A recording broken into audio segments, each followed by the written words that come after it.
వారిని వారి యొక్క సందేశాన్ని ఇవ్వాల్సిందిగా కోరుతున్నాను. అయితే 1994 మాస్టర్ గారి రచనల ద్వారా ప్రేరణ పొంది ఆశ్చర్యం ఏంటంటే మాస్టర్ గారిని చూసిన వాళ్ళు ఎంత ప్రేరణ పొందారో చూడకుండా మాస్టర్ గారి రచనల ద్వారా అంతకు రెట్టింపు ప్రేరణ పొందారు.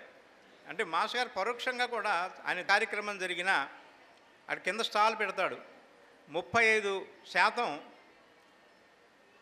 కమిషన్ ఇస్తూ ఆ పుస్తకాలను అందజేస్తున్నారు. 35% ప్రతి పుస్తకం మీద 35% రిబేట్ ఇస్తూ పుస్తకాలు మాస్టర్ గారి రచనలన్నీ కూడా అందిస్తున్నారు ఆయన.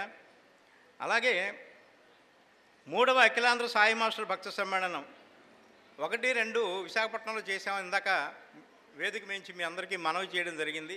అలాగే 3వ కార్యక్రమం జయరాం వాళ్ళు మందిరం యొక్క ఆధ్వర్యంలో ఒంగోలులో ఉన్న మాస్టర్ గారి యొక్క మందిరం మహారాజు వారి ఆధ్వర్యంలో జయరాం దాంట్లో ముఖ్య పాత్ర వహించి ఆ కార్యక్రమాన్ని జయప్రదంగా 3వ అఖిలాంధ్ర సాయి మాస్టర్ భక్త సమ్మేళనాన్ని నిర్వహించారు. తర్వాత మళ్ళీ 22వ అఖిలాంధ్ర సాయి మాస్టర్ భక్త సమ్మేళనాన్ని కూడా ఒంగోలులో నిర్వహించడం జరిగింది. దాన్ని కూడా మందిరంలోనే చేశారు. అప్పుడు కరోనా టైం అయినా కూడా, కరోనా అయిపోయింది 22 అయినా కూడా రెస్ట్రిక్షన్స్ ఉన్నాయి. కరోనా అయినా కూడా మాస్టర్ గారి యొక్క బ్లెస్సింగ్స్ తోటి, మాస్టర్ గారి కృపతోటి అత్యద్భుతంగా ఆ కార్యక్రమాన్ని నిర్వహించారు జయరాం. వారిని వేదిక మీదకి రావాల్సిందిగా కోరుతున్నాం. साईनाथ महाराज की जय। सद्गुरु भरद्वाज महाराज की जय। हरि ओम गुरुदेव दत्त। 25వ అఖిల భారత సాయి మాస్టర్ భక్త సమ్మేళనానికి వేంచేసినటువంటి గురుబంధువులకు అందరికీ నమస్కారం. అయితే సూళ్ళూరుపేట ఈ యొక్క కార్యక్రమం జరగడం అనేటువంటిది ఎంతో ఆనందం కనపడుతూ వస్తుంటుంది. ఎందుకంటే మాకు ఒంగోలులో జరిగేటువంటి జయంతి ఆరాధన కార్యక్రమాల్లో మొట్టమొదటిగా వచ్చేటువంటి అతిథులు ఎవరంటే సూళ్ళూరుపేట నుంచి వచ్చేటువంటి ఫస్ట్ అతిథులు వీళ్ళే కనపడతారు. కాబట్టి వాళ్ళ ప్లేస్కి మేము వచ్చి ఈరోజు కార్యక్రమం చేసుకోవడం అనేటువంటిది ఎంతో ఆనందంగా కనపడుతూ వస్తున్నది. అయితే ఇందాక సార్ చెప్పినట్టుగా 22వ అఖిల భారత సాయి మాస్టర్ భక్త సమ్మేళనం అనేటువంటి పూర్తిగా మాస్టర్ గారి యొక్క అనుగ్రహం వల్ల జరిగింది అనడానికి చాలా స్పష్టమైన నిదర్శనం కనపడుతుంది. ఆయన ఎటువంటి కార్యక్రమాన్ని జరిపించగల సర్వసమర్థుడు అనడానికి అదొక్కటే స్పష్టమైన నిదర్శనం. ఎందుకంటే సంక్రాంతి పండగ వరకు ముందు కూడా చేస్తామా లేదా అనేటువంటి పరిస్థితి సందిగ్ధం. ఎందుకంటే కరోనా చాలా ఉధృతంగా ఉంది. ఆ పరిస్థితుల్లో ఏం చేయాలనేటువంటి పరిస్థితి అంతా గమ్యగోచరంగా ఉంది. కానీ రకరకాల ఆలోచనలు చేస్తున్నాం. ఆన్లైనా ఏంటి, ఎలా చేయాలా ఏంటి అనేటువంటి రకరకాల ఆలోచనలు చేస్తున్నప్పుడు మన సత్సంకల్పాలని ఆయన నెరవేరుస్తారనడానికి స్పష్టమైన నిదర్శనం. ఆ పండగ అయిన తర్వాత దగ్గర నుంచి, పండగ చేస్తే దగ్గరలోంచి మొదలుపెట్టినప్పుడు ఇక అక్కడి నుంచి ఒక 20-30 రోజుల్లో కార్యక్రమం మొత్తాన్ని దిగ్విజయంగా బ్రహ్మాండంగా జరిపించి కరెక్ట్గా మాస్టర్ గారి సమ్మేళనం జరిగింది, మళ్ళీ ప్రారంభమైంది ఆ కోవిడ్ అనేటువంటిది. అంటే అక్కడ జరాధావు అని చెప్పి బాబా గారు ఆ రోజు చేసినటువంటి విధంగా, ఆయన ఆపినటువంటి విధంగా ఈరోజు మాస్టర్ గారు కూడా అట్లా ఆపి ఆ కార్యక్రమాన్ని జరిపించి మళ్ళీ దానికి గ్యాప్ లేకుండా, ఎందుకంటే ఈ మహాయజ్ఞం అనేటువంటి దానికి ఎక్కడ బ్రేక్ అనేది ఉండకూడదు అనేటువంటి ఉద్దేశంతో అక్కడ ఆయన జరిపించాడు. కాబట్టి ఆయన మహర్షి అనటానికి ఇది మొట్టమొదటి ఉదాహరణగా నాకు ఇచ్చినటువంటి ఆ టాపిక్లు అదే కనపడుతున్నాయి అనేటువంటి నాకు ఉద్దేశం కనపడుతూ వస్తున్నది. అయితే మహర్షి మాస్టర్ ఆ పేరుకి ఆయనకి ఎంతవరకు సూటబుల్ అనేటువంటి విషయాన్ని చూసినట్లయితే మనకు సాయి మాస్టర్ స్మృతులు అనేటువంటి గ్రంథం, దీంట్లో ప్రామాణికంగా నాకు ఇచ్చినటువంటి సబ్జెక్ట్ కూడా దాన్ని ప్రామాణికంగా ఇచ్చారు. దాంట్లో మనకు లక్ష్మీ నరసింహ గారు ఈ యొక్క సంకలనం అనేటువంటి చేశారు. అక్కడ మనకు మల్లాది పున్నయ్య శాస్త్రి గారితో మాస్టర్ గారికి ఆయన తనకున్నటువంటి అనుభూతులు మొత్తాన్ని పంచుకుంటూ వస్తారు. దాంట్లో ఎన్నో విశేషాలు వస్తాయి. అయితే మేము ఈ సత్సంగం అనేటువంటి ఇక్కడ కూర్చొని చెప్పడానికి ఆ యొక్క సేవ కల్పించేటువంటి ఆ నిర్వాహకులకి మేము కృతజ్ఞతాపూర్వకంగా ఎందుకు నమస్కారం చేసుకుంటామంటే, ఈ గ్రంథాలు విడిగా మేము పారాయణకో ఇంకా విడిగా చదివినప్పుడు కొంతవరకు మాత్రమే ఆ గ్రంథాలను చదవగలుగుతున్నాం. ఏదన్నా ఒకసారి చెప్పాల్సి వచ్చినప్పుడు ఏమవుతున్నదంటే, దాంట్లో ఇంత డెప్త్ ఉందా అనేటువంటి విషయం అనేక సార్లు చదివేటువంటి ఆ స్మరణ చేసుకునే అవకాశం కల్పించినటువంటి మీ అందరి రూపాల్లో ఉన్నటువంటి ఆ మాష్ గారికి, బాబాకి, దత్తస్వామికి నమస్కారం చేసుకుంటూ ఆ యొక్క అంశాన్ని ప్రారంభం చేస్తున్నాను. ఇక మహర్షి అంటే తాను తరించి తనతోటి వారందరినీ తరింపజేసేవాడే మహర్షి. తాను తరించి తనతోటి వారందరినీ కూడా తరింపజేసేవాడే మహర్షి. తాను ఎక్కడ తరించారు? మొట్టమొదటిసారిగా ఫిబ్రవరి 9వ తేదీ షిరిడీ గడ్డ మీద అడుగుపెట్టి బాబాగారి యొక్క దివ్యానుభూతిని తను పొంది తాను మొట్టమొదటిగా తరించినటువంటి వ్యక్తి పూజ్యశ్రీ ఆచార్య ఇక్రాల భరద్వాజ మహర్షి గారు. ఆయన్ని ఆశ్రయించిన వాళ్ళందరినీ తరింపజేశారా లేదా అనడానికి ఇవాళ ఇక్కడ చేరినటువంటి మనందరమే ఉదాహరణ. కాబట్టి ఇంతమంది ఇవాళ ఇక్కడికి వచ్చినటువంటి వాళ్ళల్లో నాతో సహా ఆయన చూసిన వాళ్ళకన్నా కూడా చూడకుండా ఆయన గ్రంథాల ద్వారా ప్రేరణ పొంది ఆయన యొక్క సాన్నిధ్యాన్ని పొందినటువంటి వాళ్ళం ఎంతోమంది ఉన్నాం. కాబట్టి ఆయన సదేహంగా లేకపోయినప్పటికి కూడా ఆయన గ్రంథాలు అంతగా ప్రేరణ చేస్తున్నాయంటే ఆయన నిజమైన మహర్షి అనడానికి అంతకన్నా మరో ఉదాహరణ ఏవి అక్కడ మనకు ప్రత్యేకంగా అవసరం లేదనేది స్పష్టంగా కనపడుతూ వస్తున్నది. అయితే ఈ మహనీయులు అనేటువంటి వాళ్ళు మహర్షులకి సహజంగా ఎలా ఉంటుందంటే వాళ్ళకి నిద్రాహారాలు అనేటువంటి వాటితో సంబంధం ఉండదు. మాస్టారు బాబా దగ్గర ఫిబ్రవరి 9వ తేదీ తను పొందిన అనుభూతి తర్వాత అక్కడ ఒక మాట రాస్తారు, అందరం వినే ఉంటాం.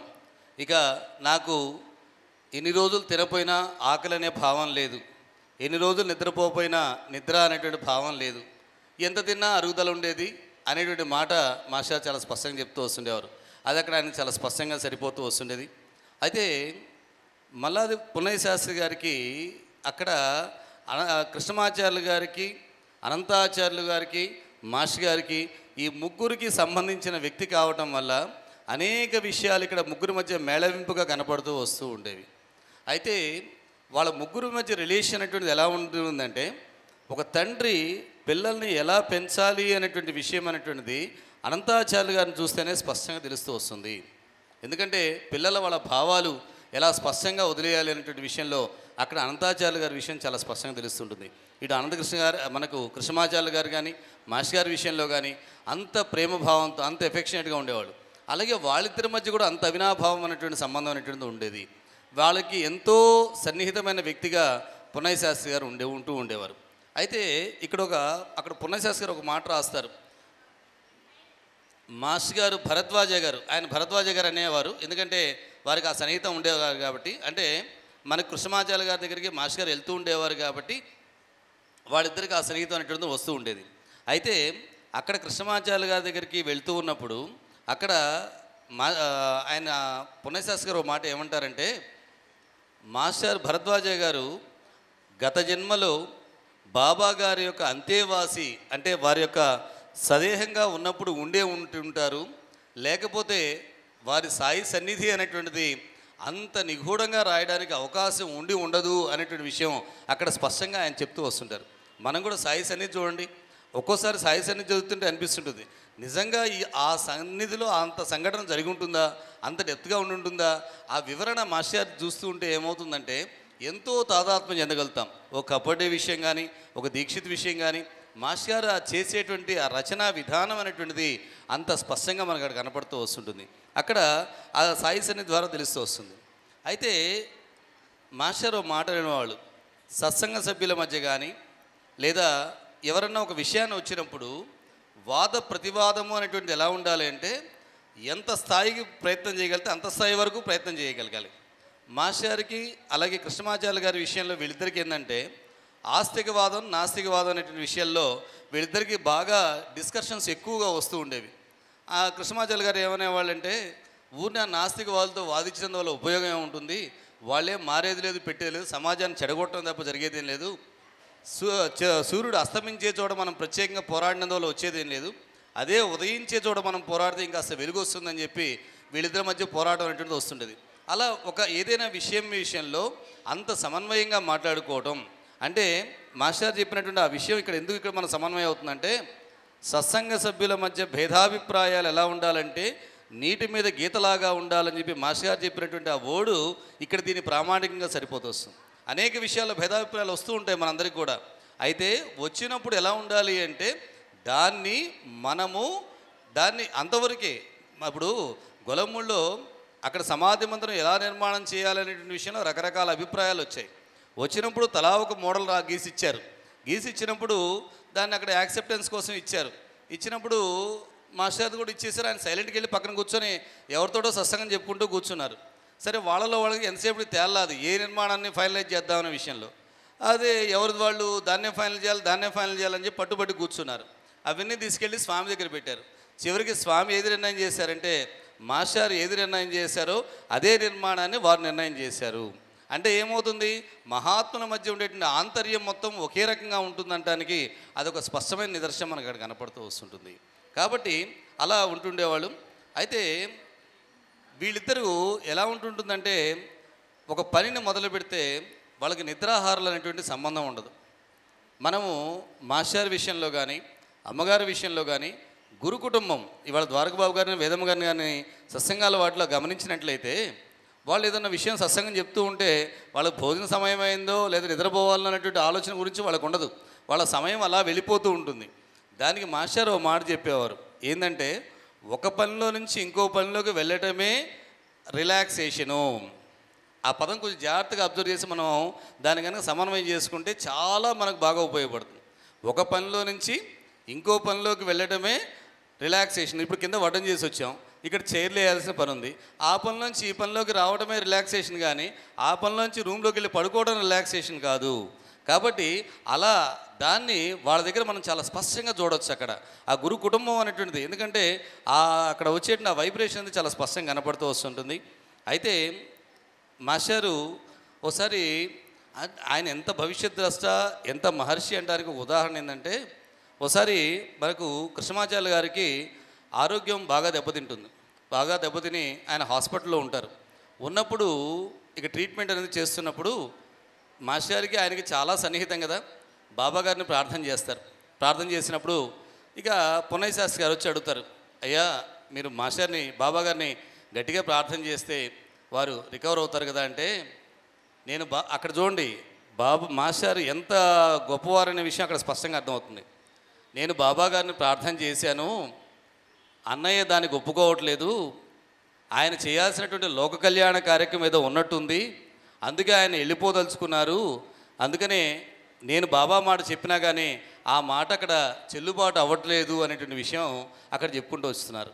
అంటే ఇక్కడ ఈయన చెప్పిన మాట బాబా గారు వినటం, అలాగే వాళ్ళ అన్నగారు చెప్పిన దాన్ని బాబా గారు చెప్పిన దాన్ని యాక్సెప్ట్ చేయబోవటం, ఇవన్నీ చూస్తే వాళ్ళ స్థాయి ఏంటనే విషయం మనకు స్పష్టంగా అర్థమవుతూ ఉంది. వాళ్ళు నిజమైన ఋషి కుటుంబం అనేటువంటిది దానికి అదే స్పష్టమైన నిదర్శనంగా మనకు కనపడుతూ వస్తున్నది.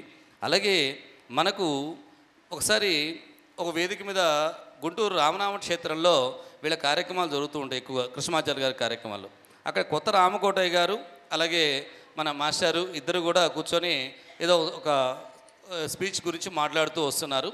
మొట్టమొదటి మాస్టర్ మాట్లాడినప్పుడు ఆయన ప్రవాహం అంతా చిన్నపిల్లవాడు వచ్చినా పెద్ద పిల్లవాడు వచ్చినా ఎవరు వచ్చినా కానీ ఆయన ప్రవాహం ఏం మొదలు పెడతారంటే బాబా గారి గురించే మొదలు పెడతారు. ఎందుకంటే ఇది ఒక చిన్న సందర్భం చెప్పుకొని ముందుకెళ్దాం. ఓ సందర్భంలో వాళ్ళు అంటారు, ఆయన ఏంటి అంత అమాయకుడు, వచ్చినవాడు ఎందుకు వచ్చాడో ఆలోచించుకోకుండా రాగానే బాబా 16 సంవత్సరాల బాలుడుగా షిరిడిలో వేప చెట్టు కింద ప్రకటమయ్యాడని మొదలు పెడతాడు, ఇంత అమాయకుడు ఏంది అని చెప్పి అనుకున్నారట. తర్వాత ఒక సందర్భంలో మహనీయుల విషయాలన్నీ ఎలా ఉంటాయంటే వాళ్ళకు ఋతుంబర ప్రజ్ఞ అంటాం. ఋతుంబర ప్రజ్ఞ అంటే మనం మనసులో ఏదనుకుంటామో వాళ్ళకి స్పష్టంగా తెలిసిపోతుంది ఆ విషయం అనేది. ఆయన ఏమనుకున్నారు, ఒక సందర్భంలో ఇట్లా అందరూ కూర్చున్నప్పుడు ఆయన ఏమన్నారంటే, ఇప్పుడు నా దగ్గరికి ఎవడన్నా వచ్చాడు అనుకోండి, వచ్చినవాడు బాబా గురించి తెలుసుకోవాలనుకొని వచ్చినవాడైతే నేను మొదలు పెట్టగానే అరే ఈయన దగ్గరికి వెళ్తే మంచి మంచి బాబా విషయాలు చెప్తున్నా అని చెప్పి రేపటి నుంచి మళ్ళీ వస్తాడు. అదే వాడు పూర్తి లౌకికమైన వ్యక్తి అయితే ఈయన దగ్గరికి పోతే పొదుగులా బాబా అంటుంటాడు, అనవసరంగా ఈయన దగ్గరికి ఎందుకని చెప్పి నన్ను వదిలేసి వెళ్ళిపోతాడు, దానివల్ల నా టైం సేవ్ అవుతుంది, అటువంటి లౌకికమైన వ్యవహారాల్లో నేను పోకుండా ఉంటాను అని చెప్పి ఆయన స్పష్టంగా చెప్పింది. అప్పుడు అనుకున్న వ్యక్తి అనుకున్నట్ట, అమాయకులం మనంగానే ఆయన కాదు, ఎందుకంటే ఆయన సమయం చాలా విలువైంది కాబట్టి అంత జాగ్రత్తగా ఆయన కాపాడుకుంటూ వచ్చారు. ఇక్కడ ఇంకో విషయం చాలా స్పష్టంగా నాతో సహా మనందరం గుర్తుపెట్టుకోవాల్సినటువంటిది ఏంటంటే, ఆయన ఏ ధర్మాన్ని ఏ రోజు విస్మరించలేదు.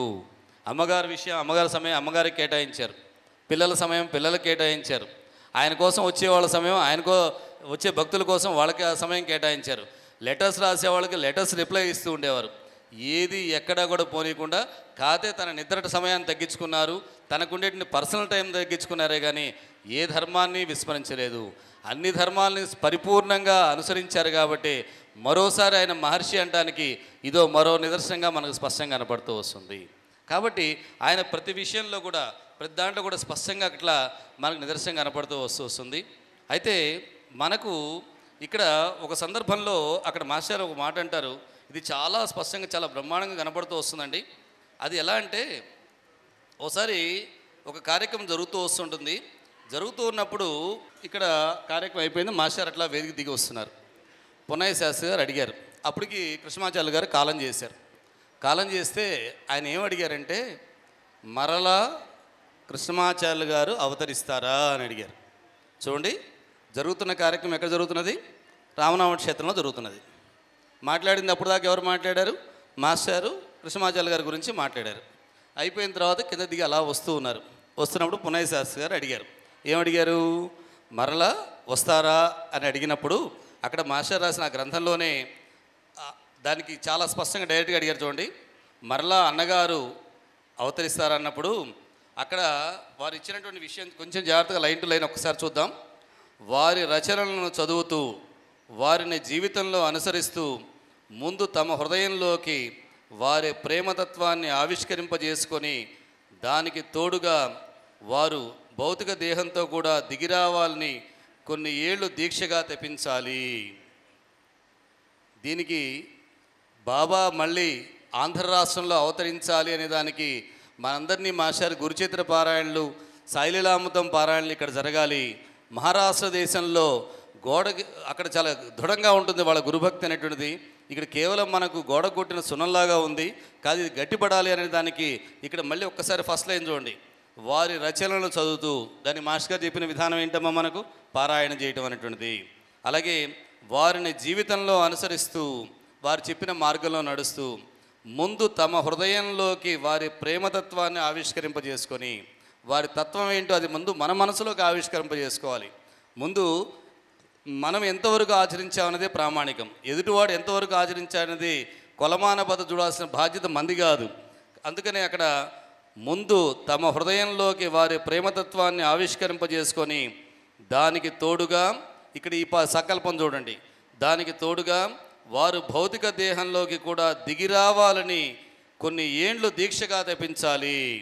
మరలా అటువంటి, ఎందుకంటే సదేహమైన మహనీయుల్ని మనము సేవించడం అనేటువంటి ఎన్నో జన్మల పూర్వపుణ్యం ఉంటే కానీ అది సాధ్యమయ్యేటువంటి విషయం కాదు. అటువంటి అవకాశం అనేటువంటిది మనకు కలగాలి అనేటువంటి ప్రార్థన చేయాలి. ఇక్కడ మాస్టర్ గారు బాబు అయినటువంటి ద్వారకబాబు చెప్పినటువంటి ఒక మాట చాలా స్పష్టంగా కనపడుతుంది. ఇవాళ మాస్టర్ గారిని చూసినటువంటి వీళ్ళంతా ఎంతోమంది పెద్దవాళ్ళు ఇక్కడ ఉన్నారు. వాళ్ళందరికీ కలిగినటువంటి ఒక గొప్ప అదృష్టం ఏంటంటే ఆయన చేతితో నుదుటిన విభూతి పెట్టించుకునేటువంటి అదృష్టం అనేటువంటిది జన్మ జన్మలకి వాళ్ళందరికీ కలిగినటువంటి అదృష్టం అది. ఎందుకంటే మనకు లేనటువంటి అదృష్టం, మన అదృష్టం మళ్ళీ మనకుంది. ఆయన ఎవరికి ఏం వెళ్తి చేయలేం మనకు ఆయన. కాబట్టి ఆ విధంగా ఆ అదృష్టం వాళ్ళకుంది. అందుకని మనకు కూడా ఏదో ఒక జన్మలో ఆ అదృష్టం రావాలి అంటే అక్కడ ఆయన చెప్పినటువంటి విషయం చూడండి, మరలా వారు భౌతిక దేహంలోకి కూడా దిగిరావాలని కొన్ని ఏళ్ళు దీక్షగా తెప్పించాలి. అయితే ఇక్కడ చూడండి మళ్ళీ చాలా స్పష్టంగా, అయితే ఈసారి దిగి వచ్చే నాటికి వారి లోకహితార్థ కార్యక్రమానికి పూర్తిగా రుజువుగా అంకితమయ్యేవారు చాలామంది తయారు కావాలి. ఇక్కడ చంద్రబాబు గారు ఒక్కళ్ళు మాస్టర్ గారిని చూశారు అంతే. ఇన్ని వేల మంది ఎక్కడి నుంచి వచ్చారు? ఆ సెంటెన్స్ ఒకసారి చూడండి ఏమని రాశారు. అయితే ఈసారి ఆయన దిగి వచ్చే టయానికి, అందుకని లీలామృతంలో మాస్టర్ ఓ మాట రాస్తారు, మహనీయులు సంకల్పం చేసిన కార్యక్రమాన్ని నెరవేర్చమని ఎవరిని దేబరించరు. వాళ్ళ సంకల్పాన్ని నెరవేర్చడం ఆ యజ్ఞంలో మనం సమిధలమైతే మన జీవితం సార్థకమవుతుంది. అది అక్కడ చాలా స్పష్టమైన విషయం. దాంట్లో సమిధలం అవుతామా కామా అనేటువంటిది మనం నిర్ణయం చేసుకోవాలి. అక్కడ ఎందుకు నా పాయింట్ అన్నారు చూడండి, ఈసారి వారు దిగి వచ్చే నాటికి వారి లోకహితార్థ కార్యక్రమానికి పూర్తి రుజువుగా అంకితమయ్యేవారు చాలామంది తయారు కావాలి.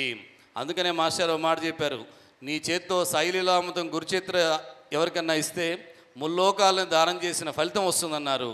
కాబట్టి అటువంటి పుణ్య ఫలితాన్ని మనం సమీకరించి పెట్టుకొని ఉంచుకోవాలి. అలాగే అప్పుడే దిగి వస్తారు, అప్పటిదాకా దిగిరారు, అప్పుడే దిగి వస్తారు అంటే ఈలోపు వాళ్ళు ఏం చేస్తుంటారో అది కూడా చెప్పారు ఇక్కడ. ఈలోపు పై లోకాలలో తాము చేయవలసినటువంటి పనిని చేసుకొని పోతూ ఉంటారు. అలాగే ఈ లోపల వాళ్ళు పైన చేయాల్సినటువంటి పనులన్నీ చేసుకొని పోతారు. దీని సారాంశం మొత్తం ఒక్కసారి గమనించండి. మహనీయులు మళ్ళీ భూలోకం మీద మనం తిరిగే సమయంలో వాళ్ళు అవతరించాలి అంటే మనం చేయాల్సింది ఏంటంటే వాళ్ళ చరిత్ర పారాయణ ఫస్ట్ మొట్టమొదటిది. రెండోది ఏంటంటే కేవలం చరిత్ర. మాస్టర్ 2 పదాలు వాడేవాళ్ళు, పారాయణ, పరాయణత. మనం పారాయణ చేస్తూ మన జీవితంలో వాటిని ఆచరించుకుంటూ రావాలి, రెండో విధానం. అలాగే దాంతోపాటు హృదయశుద్ధి అనేటువంటిది. ఈ క్షేత్రంలో వాళ్ళు ఆవిష్కృతం కావాలి అంటే హృదయశుద్ధి అనేటువంటిది స్పష్టంగా జరగాలి. జరిగే నాటికి మనం సంసిద్ధులుగా ఉంటే ఆయన చేసేటువంటి ఆ కార్యక్రమంలో మనము సమిధలమవుతాము. అందుకనే మాస్టర్ చెప్పారు చూడండి, ఏ రోజు మళ్ళీ పునయ్య శాస్త్రి గారును అనంతకృష్ణ గారు ఒకసారి మాస్టర్ని అడుగుతారు, మాస్టారు మీతో షిరిడి యాత్ర చేయాలని ఉంది, ఒక్కసారి మీరు వెళ్ళేటప్పుడు మాకు చెప్పరా అంటే, నేను ఎప్పుడు షిరిడి వెళ్తానో బాబా గారు ఎప్పుడు పిలుస్తారో నాకు తెలియదు కాబట్టి అంటే వాళ్ళు అప్పటికి మళ్ళీ అడుగుతారు, ఒక్కసారి మీరు బయలుదేరే ముందు ఫోన్ చేసినా మేము వస్తామంటే అని అలా సైలెంట్ అయిపోయారా. కానీ బలాంటి నేను ఫోన్ చేస్తానని చెప్పలా.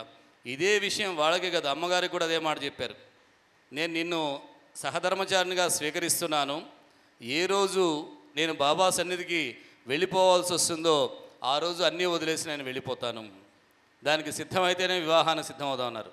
ఆమె అవతార పురుషాలు కాబట్టే ఆ యొక్క సంకల్పాన్ని తీసుకున్నారు కాబట్టి ఇవాళ మనకిద్దరు కూడా ఆదర్శ గురు దంపతులుగా వాళ్ళిద్దరు ఆవిష్కృతం అవడం అనేటువంటి సంఘటన మనకు వస్తూ వచ్చింది. కాబట్టి అట్లా మనకు అది స్పష్టంగా కనపడుతూ వస్తుంది.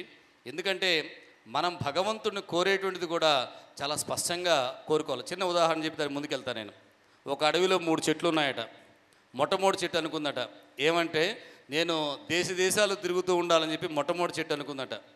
రెండో చెట్టు ఏమనుకుందంటే ఎప్పుడూ నా చుట్టూ బంగారాభరణాలు ఉండాలని చెప్పి రెండో చెట్టు అనుకుందట. మూడో చెట్టు ఏముందంటే నేను భగవంతుడి సన్నిధిలో ఉంటే చాలనుకున్నదట. కొన్నాళ్ళు అయిపోయిన తర్వాత 3 చెట్లను శుభ్రంగా కొట్టేశారు. మొదటి చెట్టుతో ఒక పడవను తయారు చేశారు. అది దేశాలు అలా తిరిగి వస్తూ వచ్చేసింది, ప్రతి దేశం తిరుగుతూ వస్తున్నది మొదటి చెట్టు. రెండో చెట్టుతోటి ఒక బంగారు ఆభరణాలు పెట్టి ఒకటి తయారు చేశారు, దాని నిండా పొదుగులు బంగారు ఆభరణాలే ఉన్నాయి. మూడో దాంతో ఏం తయారు చేశారు, ఓ మంచి మాస్టర్ ఫోటోనో ఓ పాదుకలో ఒకటి తయారు చేశారు, పూజా మందిరాన్ని తయారు చేశారు, బాగానే ఉంది.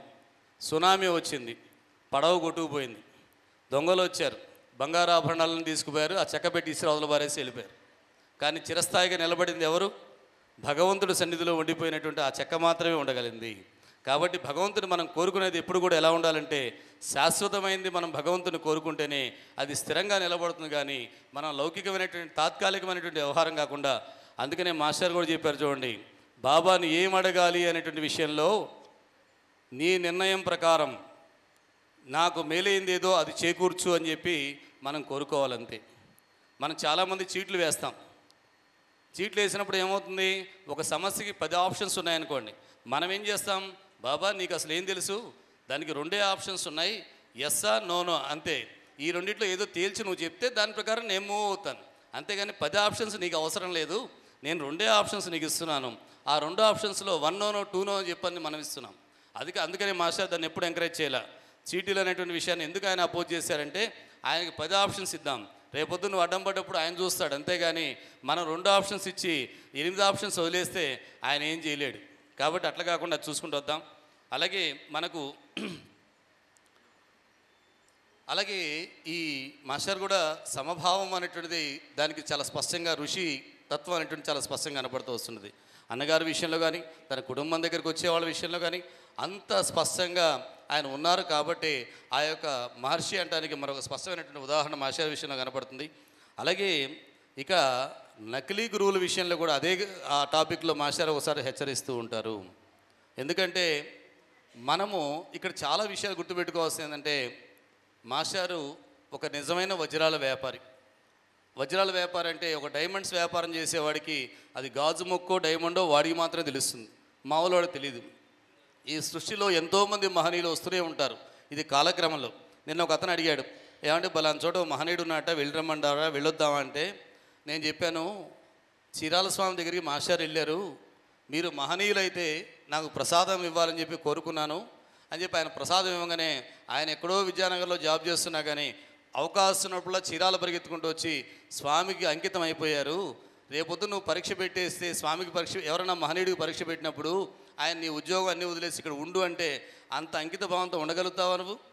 మాస్టర్లాగా అలా చేయగలిగినప్పుడు మనం మహనీయులకు టెస్ట్ పెట్టచ్చు, అలాగే వాళ్ళని ఏదైనా మనం చేయొచ్చు. కానీ మాస్టర్ కూడా చెప్పారు, ఏంటి తెలిసింది మనం ఆచరించుకుంటూ పోతే తెలియంది ఆయన తెలియజేసి ఆచరింపజేస్తాడు. అందువల్ల అన్నిటికన్నా ఏంటంటే అనన్య శరణాగతి చాలా ముఖ్యమైనది. ఒకసారి అమ్మగారి దగ్గర ఒక సందర్భంలో అడిగాం, అమ్మ మాస్టర్ కొన్ని సందర్భాల్లో ఏమంటారంటే బాబాని అన్నీ అడగచ్చు అంటారు, మరికొన్ని సందర్భాల్లో ఆయన ఏం అడగక్కర్లేదు, ఆయన ఏది కావాలో అది ఇస్తాడు అంటాడు, మరి ఏది కరెక్ట్ అమ్మా అంటే అప్పుడు అమ్మగారు చాలా స్పష్టంగా చెప్పారు, మానవ మాత్రం కాబట్టి అడగడంలో తప్పు లేదు. ఏదైనా సందర్భం వల్ల కానీ ఏదైనా పరిస్థితి వల్ల కానీ బాబా గారు అది ఇవ్వకపోతే ఇవ్వలేదు అనే వెలిది వెలుగు పెట్టుకోవడం మటుకు తప్పు. అడగడంలో తప్పు లేదు, ఇవ్వకపోయినప్పుడు ఇవ్వలేదు అనేటువంటి వెలితి పెట్టుకోవడం మటుకు తప్పు. రేపటి నుంచి నేను బాబా గుడికి రాను అన్నాడు అనుకోండి, మాస్టర్ చెప్పిన ఉదాహరణే, చెరువు మీద అడిగితే ఎవడికి నష్టం? చెరువుకే నష్టం. చెరువుకి నష్టమా? మనకే నష్టం. కాబట్టి అందువల్ల ఆ విషయంలో చాలా స్పష్టంగా మనం జాగ్రత్తగా ఉండాలి. అలాగే అయితే ఆయన ఎటువంటి పరిస్థితి కూడా కుంగిపోకుండా చాలా స్పష్టమైనటువంటి అంకిత భావంతో ఉండడం అనేది మాస్టర్ దగ్గరే మనం చూస్తాం. ఏ పరిస్థితికైనా చూడండి, మాస్టర్కి మొట్టమొదటిసారి ఇంట్లో అమ్మగారికి పాప బాబు చనిపోయినప్పుడు అందరూ హాస్పిటల్లో ఉన్నప్పుడు అందరూ అడిగారు, ఏందండి ఆ పరిస్థితి బాబా అలా చేసినప్పుడు ఆయన నిర్ణయం ఏదైతే అది అవుతుంది అన్నట్టుగా ఆయన స్పష్టంగా బాబా నిర్ణయం ఏదైతే దాన్ని కట్టుబడి ఉంటారని చెప్పేసి ఆయన ఉన్నారు. దేనికి ఆయన ఉండేవారు కాదు. అలాగే అమ్మగారు అనారోగ్య విషయంలో కూడా ఏ రోజు చాలా ఈ పున్నయ్య శాస్త్రి గారు అడుగుతారు, అడిగినప్పుడు అలాగే కొత్త రామయ్యగౌడ గారు వీళ్ళంతా కూడా చాలా బాధపడుతుంటారు. మాస్టారు బాబా ఏది మంచిదో అది చేస్తారు అనేవాళ్ళే కానీ దాని గురించి కూడా ఎప్పుడు ఆలోచించేవాళ్ళు కాదు. ఇంకా గొప్పతనం ఏంటంటే ద్వారకా వేదమ్మ గారు మొన్న చెప్తున్నప్పుడు, బాబు గారు వేదమ్మ గారు కూడా చెప్తున్నప్పుడు కూడా అమ్మగారికి లాస్ట్ మూమెంట్లో చాలా ఫ్రాక్చర్స్ అయినాయి. ఇక ఆమె అటు కదిలితే ఇంకో బ్రేక్ అయ్యేటువంటి పరిస్థితులు ఉన్నాయట.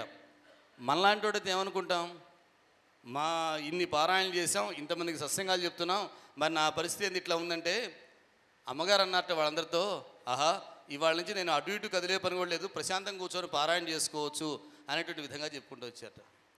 అంత పరిస్థితి మనకు అంత విశాలంగా ఆలోచించగలిగిన రోజున మనం ఉంటే, ఎందుకంటే మన ఆలోచన ధోరణ విధానం బట్టే మనకు ఫలితం అనేటువంటిది ఉంటుంది. వేదం గారు చెప్పారు, నువ్వు అత్తగారింటికి వెళ్ళేటప్పుడు అక్కడ చిమ్మేటప్పుడు ద్వారకామాయి చిమ్ముతున్నానటువంటి భావంతో నువ్వు చిమ్మినప్పుడు నీకు రావాల్సిన ఫలితం నీకు వస్తుందని చెప్పి అమ్మగారు చాలా స్పష్టంగా చెప్పారు. ఆ విధంగా మన పిల్లలు మనం చెప్పి పంపిస్తే ఎక్కడైనా సమస్యలు అనేది వస్తాయా తల్లి? రావు. కాబట్టి అది మనం గురువుగారి కుటుంబం దగ్గర నుంచి మనం నేర్చుకోవాల్సినటువంటి విషయం. కాబట్టి అలా వాళ్ళ విషయంలో వచ్చారు. అలాగే సాధన విషయాన్ని, భవిష్యత్తులో జరగబోయే విషయాలు కూడా పున్నయ్య శాస్త్రి గారు కానీ కొత్త రామగౌడ గారు వాళ్ళందరికీ కూడా, అనంతకృష్ణ గారికి వీళ్ళందరికీ కూడా మర్మగర్భంగా మాస్టర్ చాలా స్పష్టంగా చెప్పారు వాళ్ళందరికీ. అంటే ఆ సంస్థల్లో రాబోయే విషయాలు. ఎందుకంటే ఇక్కడ మాస్టర్ సాధన గురించి చెప్పినటువంటి విషయాలు కొన్ని చాలా స్పష్టంగా ఉన్నాయి. ఎందుకంటే మనుషులు కూడా లౌకిక ప్రపంచంలో ఇవాళ అక్కడ అదే అధ్యాయంలో రాసుకుంటూ వస్తారు, మహాత్ముల సన్నిధిలో కూడా చూడకూడనటువంటి రకరకాల విషయాలు కనపడుతూ వస్తుంటాయి. మహాత్ముల సన్నిధిలో కూడా మనం చూడకూడనటువంటి విషయాలు రకరకాలు కనిపిస్తుంటాయి. అప్పుడు అక్కడ అడుగుతారు ఆయన, ఎవరు పున్నయ్య శాస్త్రి గారు అడుగుతారు, మరి మీ దగ్గర మీ అన్నయ్య గారి దగ్గర కూడా అది కామనేనా అని అడుగుతాడు. అడిగినప్పుడు ఆయన ఏమంటాడంటే అది కలిపురుషుడి ప్రభావము, అది మాకు సంబంధించిన విషయం కాదు అనేటువంటి విషయం దాన్ని చేసుకుంటూ వచ్చేస్తారు. కాబట్టి అట్లా సాధన సంబంధించిన విషయం. అలాగే మనం ఒక పని చేసుకుంటూ పోతుంటే 10 మంది బాగుందంటే 20 మంది విమర్శించే వాళ్ళు ఉండొచ్చు. రెండింటినీ సమభావంగా తీసుకోవడం నేర్చుకోవాలి. ఇలా అక్కడ చెప్పుకుంటూ వస్తారు. అలాగే చివరిలో ఇంకొక విషయం కూడా ఇక్కడ చాలా స్పష్టంగా మాస్టర్ అక్కడ రాసుకుంటూ వస్తారు. దాంట్లో అది కూడా చాలా అద్భుతమైన విషయం కనపడుతూ వస్తుంది. ఏంటంటే అది పున్నయ్య శాస్త్రి గారి పిల్లలు వచ్చి ఒకసారి మాస్టర్ నమస్కారం చేసుకున్నప్పుడు అక్కడ మాట చెప్తారు, మీ పిల్లల గూర్చి ఎట్టి బెంగా పడవద్దు, ఏది కావాలో అది ఇచ్చినటువంటి నీ గురువు ఇలాంటివన్నీ చూడగలడని తెలుసుకో, నీవు ఆయన్ని స్మరించి అనుసరించడంలో మాత్రం వెనుదిరగకు సుమా అని చెప్పారు. అది వాళ్ళ పిల్లలకు చెప్పింది కాదు, మనందరికీ చెప్పినటువంటి విషయం. మళ్ళీ ఒకసారి జాగ్రత్త చూడండి. మీ పిల్లల గురించి ఎట్టి బెంగా పడవద్దు, ఏది కావాలో అది ఇచ్చినటువంటి మన గురువు. మనందరికి ఇచ్చారా లేదా?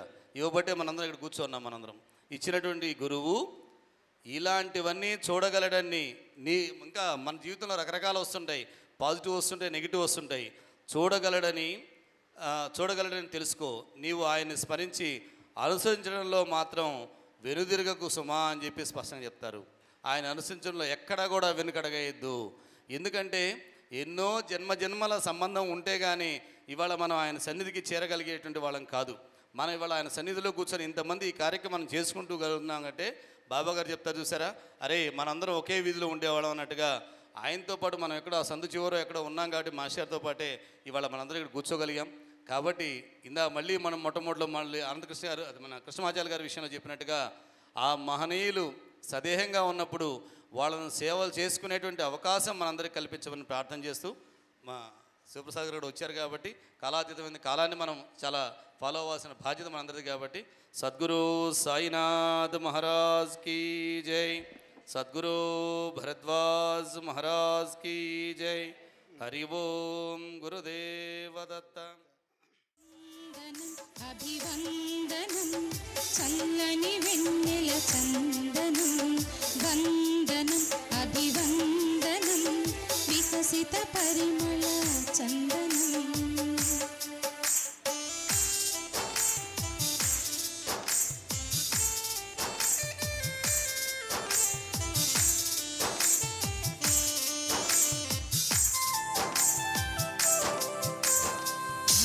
మార్గమును అవలంబించి జ్ఞానబోధనను చేయంగా,